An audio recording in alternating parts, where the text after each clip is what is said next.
kiss for you.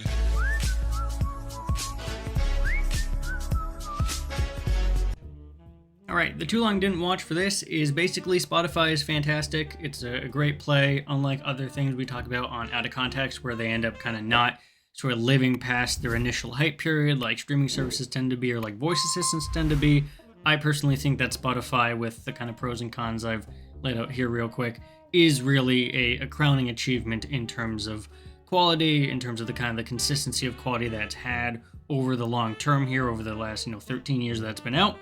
And so I really feel like of everything we kind of talk about here, Spotify and music streaming in general is kind of a success story, right? And I would say that if you're new to streaming, or if you haven't gotten into it for a while, if you still have a bunch of old records and stuff that you typically use, that you are going to be happy going to a less cluttered, less time-consuming way of listening to music. Does this work for someone that doesn't have any context, doesn't have any sort of use around it, hasn't done it before, hasn't used it a ton? And I think Spotify does succeed. Ultimately, I think Spotify succeeds because it not only has stayed consistent in price, it hasn't become like enshittified where it's increased price year over year kind of thing, but it's also added features, right? And so if I go back to the pros and cons list I have here, so the normal stuff, right? Having a good access to a library of songs, that's obviously pretty important. But beyond that, that's what all these other streaming services tend to have, right? They always usually start with a good library of content, and the reason it gets worse over time is because it ends up being split into a bajillion different services and more expensive over time and reduced features, that kind of thing. Spotify has really done the opposite. It does stuff like add podcasts, when that was pretty big. It added audiobooks, community playlists, so it's not just a music player, it's actually like a way to community share created playlists or Spotify created playlists. You can go to different audiences and get different merch from their store, so it's like an integration with that. Discover Weekly for new discovery of music, the ability to listen both ad-free and as a family plan, get everyone involved. The fact that it's been 12 years so far and they've only increased their prices effectively once during that time, right? So if I check, they only started increasing their price to $12 from the original $10 after about 12 years. And so they've only actually done that in the factor of adding new content. So from 2011 to 2023, I believe, it was $10 for the individual plan for ad-free, right? And that would give you access to ad-free music. And then it went to $11 when they kind of needed to increase it for more podcasts, exclusive podcasts being signed up, and audiobooks. And then most recently, in 2024, they increased it again to $12 because they're more focused on those audiobooks that they're giving you for free, as well as the family plan, which increased to $20. So that is a little bit of an increase from the 10 and I think 15 it was for the family plan, but they are adding content for that price, right? They're adding audiobooks, which you can get for free. They're adding more podcasts, exclusive podcasts, and obviously they're continuing to add their library. They're giving things like DJ ability, that kind of stuff. And so I really think that if you look at the pros that it has allowed versus the cons, which we'll talk about in a second, obviously there are going to be things that people don't like, but they're relatively minor. A recent issue was a UI change, right? Spotify changed the heart symbol.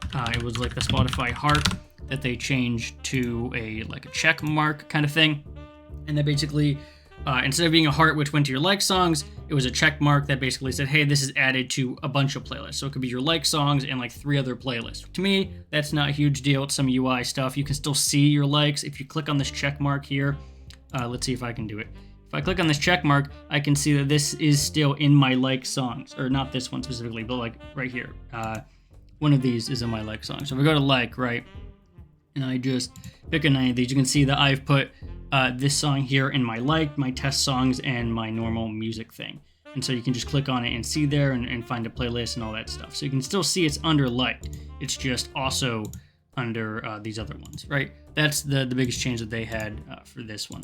And so that's kind of one complaint. So that kind of goes with the UI changes.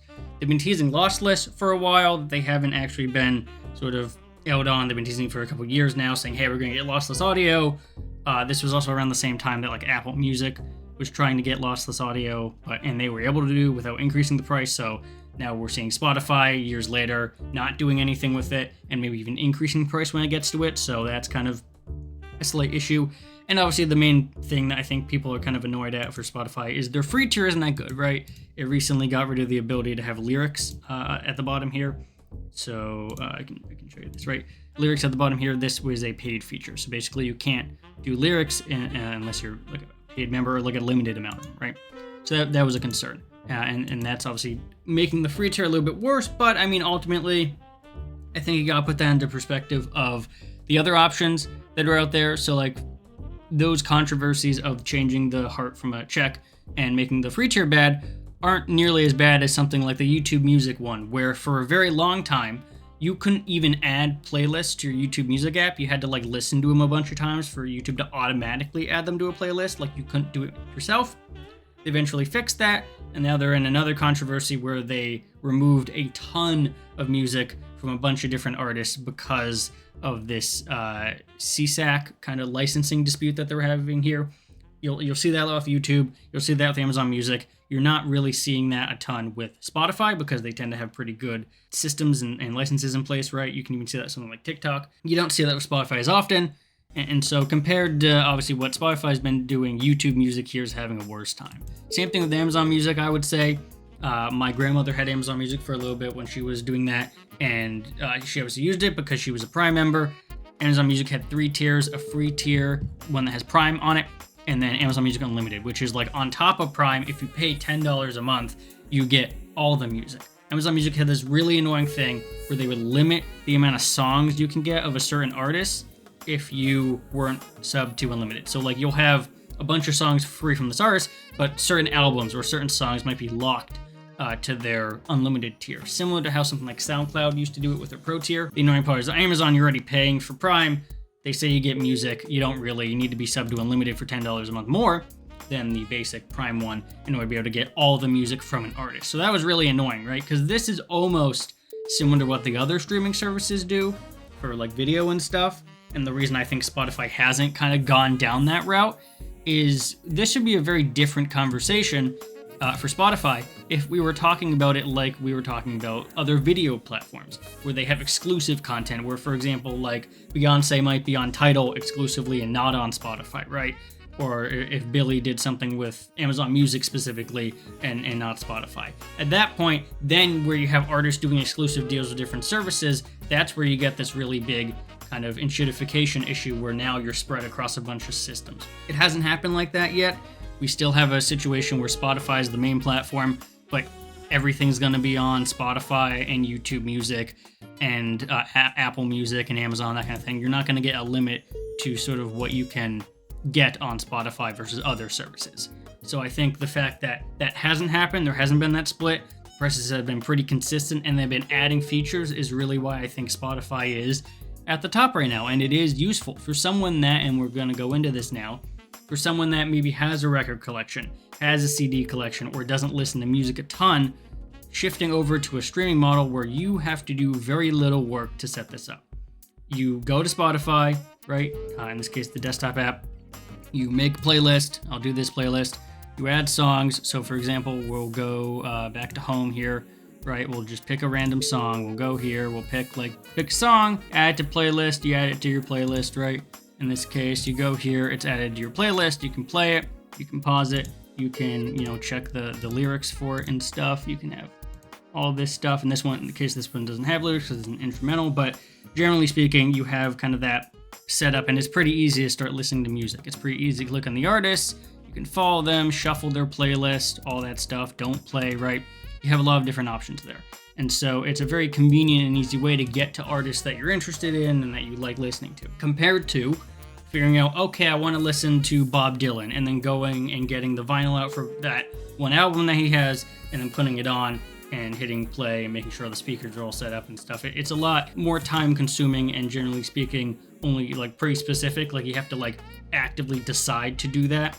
With Spotify specifically, and other services as well, but I think Spotify is a good example because it's the one a lot of people are using. You can talk to your home assistant, either it be Alexa or Google Home or something, and say, hey, play music, and a lot of the time it's going to default to Spotify.